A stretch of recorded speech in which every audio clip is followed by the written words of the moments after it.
After the Call of Duty Next event, we covered everything yesterday, but there was some things that were actually missed out when it comes to Modern Warfare 2 and Warzone 2, and we're going to cover that in this video. If you do enjoy this style of content, don't forget to subscribe as we try to reach our goal of 50k. Click that link as we will be covering Modern Warfare beta content when it releases on PC.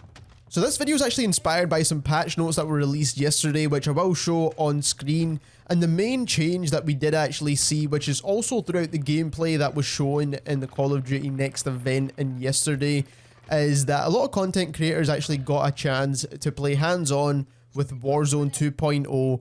And the main thing that they saw is that not only is a lot of the mechanics changed in the game when it comes to looting, but there is no longer any loadout drops, and this is specified even further by these patch notes, which you'll see on screen just now.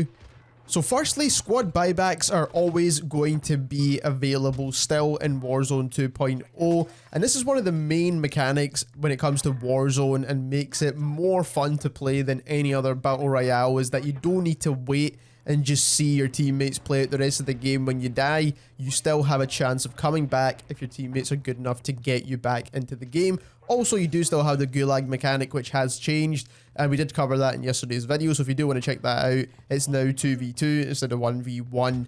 But you can still buy teammates back regardless. Now, you also can buy gear, as always, like gas masks, kill streaks, armor, all that good stuff. Again, that has not changed. There is a limited equipment throughout the loot pool and also in the store, so there will be some items that are a one-time purchase only. I don't know what these items are. We didn't really see too much when it comes to the gameplay either, but there is some limited equipment. Then there also comes to buy weapons. Now, this is the main change here when it comes to the whole loadout change of the system, because there is no longer going to be any loadout drops throughout the match, and there's also not going to be any loadout drops you can buy from a buy station. So what this means is that you can actually go to the buy station and buy the gun that you have created in the Gunsmith 2.0, as they call it, and this way you can use that gun that you've leveled up, ranked up, whatever is your favorite weapon to use, but you'll need to purchase that specific weapon in the buy station, and then you'll get to use it. Now, to use a secondary weapon or whatever you have as an SMG, for example, then you need to purchase that also separately, and the prices of these weapons are pretty high from what we've seen in the gameplay, and you can even level up guns that you have on your person, so you can attach a single attachment, for example, on an M4 that you've picked up from ground loot. But let's be honest, most people are going to want to get their fully decked out weapons. Now, there's only one way you can get free custom loadout weapons, if you want to call it, and that is through the Stronghold events. Now, this might change going into the future of Warzone 2.0. There might be different ways of getting your loadout guns, but the Stronghold events are the only way you can get a free weapon from the buy station that you've created in the Gunsmith. And this way, you need to go and kill AI bots, get that achievement, and then you can purchase one of your weapons for free. So this is instead of the free loadout drops, which are pretty much guaranteed in Warzone 1.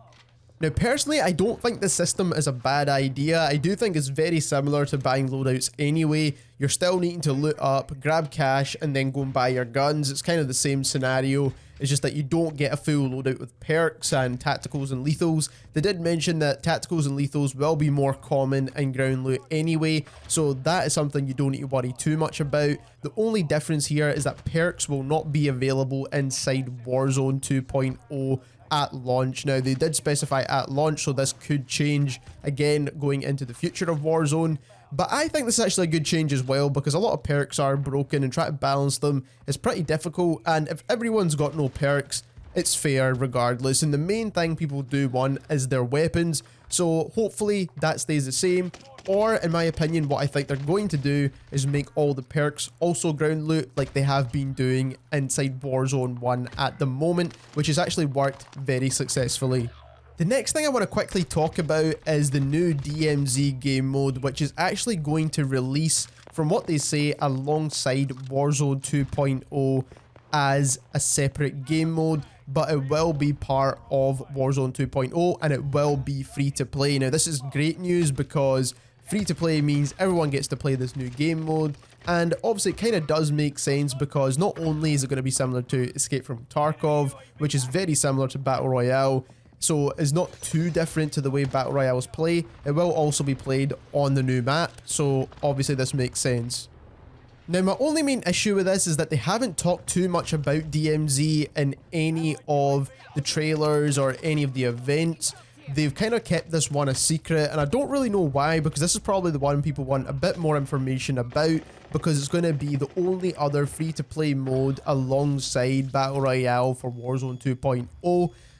Now this brings me nicely on to the next topic, which is kind of the main thing about this video, which is Resurgence and Rebirth Island. Now this is the reason why I think they're trying to diversify what each game mode actually plays like. So this is the reason why they've taken perks and kind of loadouts out of Battle Royale, why they've not talked too much about DMZ in the first place, because this is going to play also very differently, because they want to make these game modes feel extremely different instead of feeling very similar.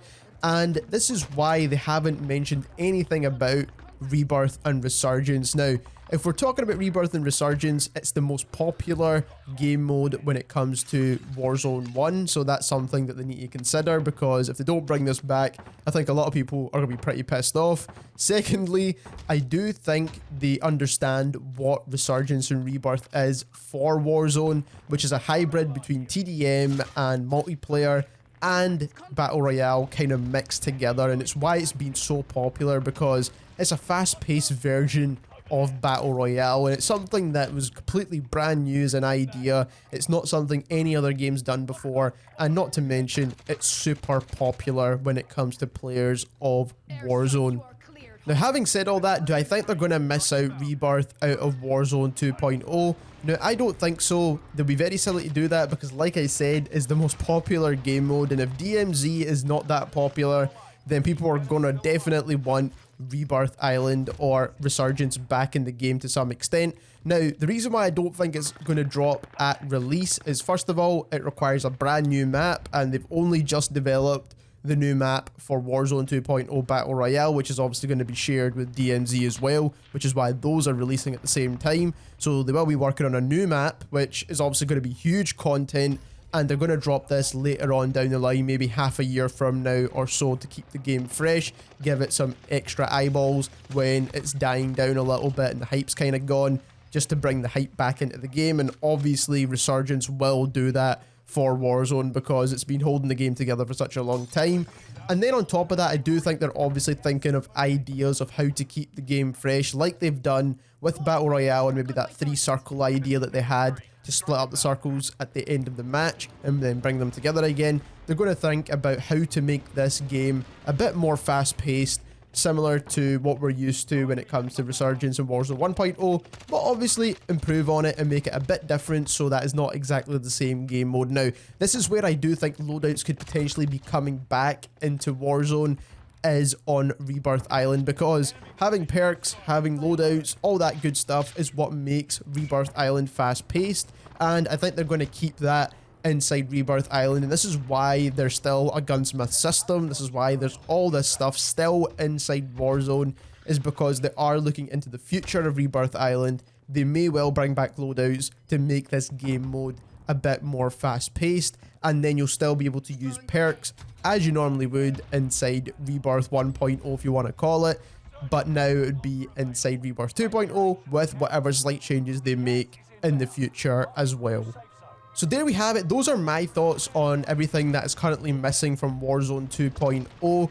Having said that though, there's a whole bunch of content coming when it comes to Modern Warfare 2 and Warzone 2.0 when it comes to DMZ, Battle Royale. There's obviously Spec Ops, Campaign, Multiplayer, loads of new game modes for multiplayer as well.